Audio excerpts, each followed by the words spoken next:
Bonjour.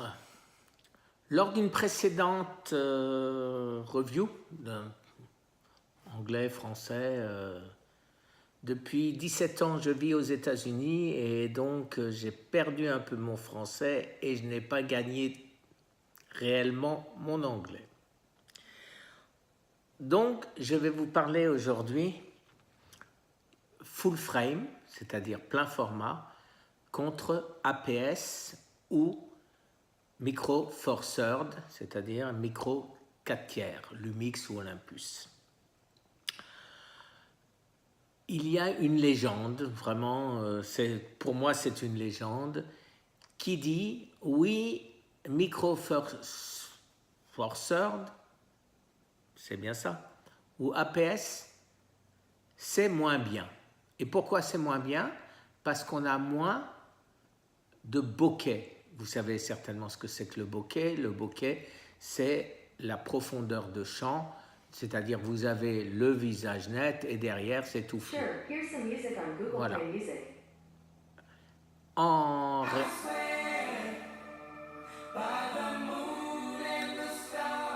Google, c'est Hey Google, pourtant j'ai pas dit Hey Google et il a démarré.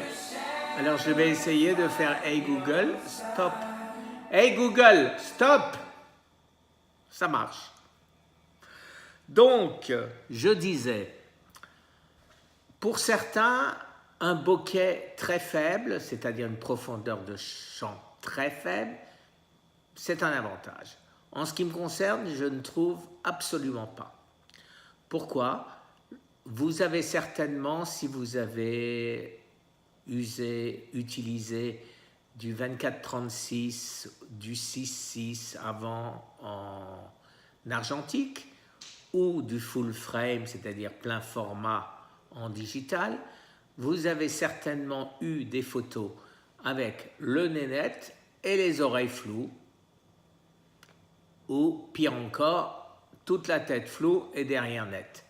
Donc ça, c'est quelque chose de courant dans ce type d'appareil, c'est-à-dire plein format.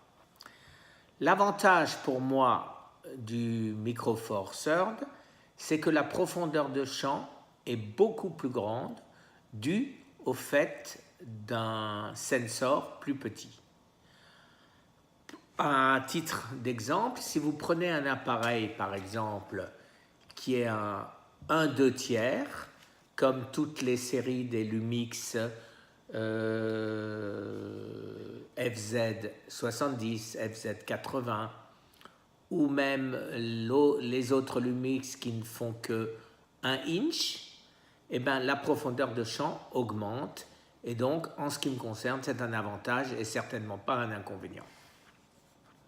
Si vous faites des photos avec un iPhone ou n'importe quel téléphone, vous voyez que vous avez une profondeur de champ superbe. Pourquoi? Parce que le sensor est tout petit. Il faut bien évidemment garder un rapport entre la qualité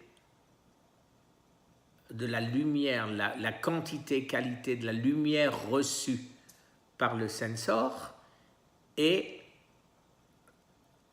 le résultat. Je ne sais plus parler. Donc, si vous avez un sensor relativement suffisamment grand, vous aurez une excellente qualité. Si vous avez un sensor trop petit, comme les téléphones ou les compacts, les petits appareils, vous aurez une qualité bien évidemment moindre. Aujourd'hui, on peut considérer qu'à partir de 1 inch, appareils qui sont venus sur le marché il y a peut-être 2 ans, vous avez une bonne qualité. D'ailleurs, toutes les revues, tous les tests l'attestent. Micro Four Thirds, c'est beaucoup plus grand que 1 inch, beaucoup plus petit que full frame et pratiquement identique à APS. Pourquoi pratiquement identique à APS? Parce que 24 millions de pixels sur un APS donne la même taille de pixels que 16 millions sur un Lumix ou Olympus, donc Micro Four Thirds. Aujourd'hui, vous avez même au-dessus des appareils, donc maintenant, qui font donc 20 millions de pixels sur des Micro Four Thirds, donc qui ont des pixels légèrement plus petits qu'un APS, beaucoup plus petits qu'un plein format et énormément plus grands que les téléphones ou ce genre d'appareil. Donc vous avez une qualité qui est excellente. En ce qui me concerne, il suffit pour avoir le même bokeh, donc profondeur de champ réduite, de prendre de très bonnes optiques comme les optiques Leica ou Olympus, qui sont par exemple ce 75 qui ouvre un 1.8, va vous donner un bokeh extraordinaire, c'est-à-dire équivalent à ce que va vous donner une optique de 150 qui va ouvrir, elle, non pas à 1.8, mais qui va ouvrir à 3.5, à 4. Donc 4 avec un full frame va vous donner la même profondeur de champ que 1.8 avec un 75. 75 qui fait 150, bien sûr, équivalent full frame. Donc c'est totalement un faux problème. Par contre, quand vous voulez avoir beaucoup de profondeur de champ, quasiment impossible à faire avec un full frame et facilement faisable avec un Micro Four Thirds. Voilà la première, j'irais dire, légende urbaine balayée. La deuxième, c'est low light. Effectivement, il y a quelques années, on peut considérer que des appareils qui faisaient 12 millions de pixels comme les anciens Lumix avaient une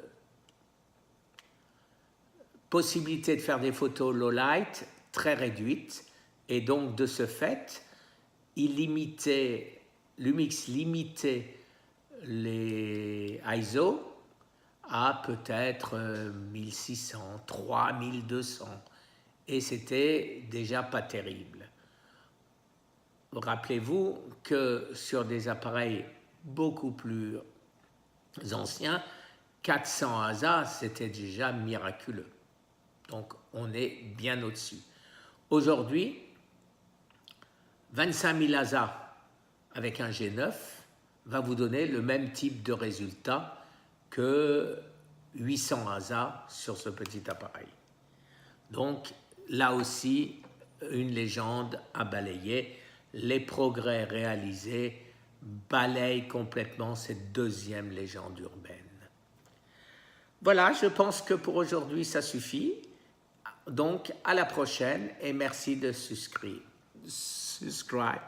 Or, je ne me rappelle plus comment on le dit en français.